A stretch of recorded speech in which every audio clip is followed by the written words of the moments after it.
Hi everyone, I'm Artur. In this video we are going to learn how to use the concatenate operation in the new syntax ABAP. Firstly, I show you whole syntax ABAP.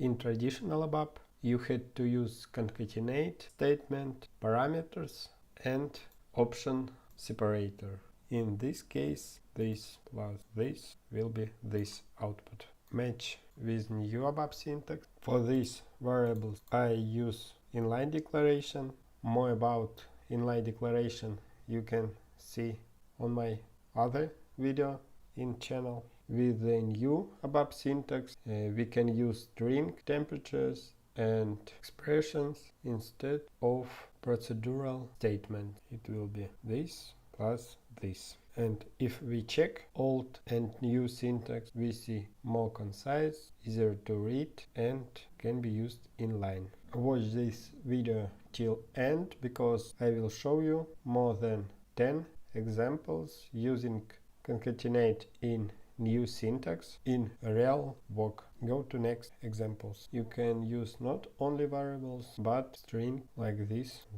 In this case will be this result. Next, also good point, you can use other new ABAP syntax tools, for example cont. About this will be new video on my channel. In this case, this result. In real work you can use, for example, for logging messages like this, or for creating case,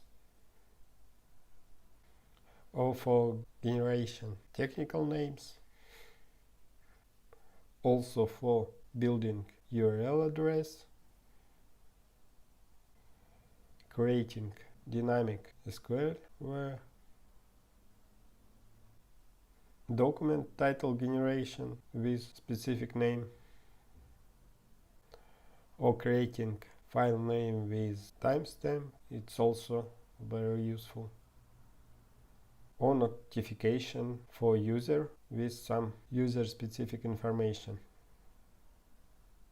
All this ABAP code you can find on my website. Link will be in first comment. Like, subscribe. Bye.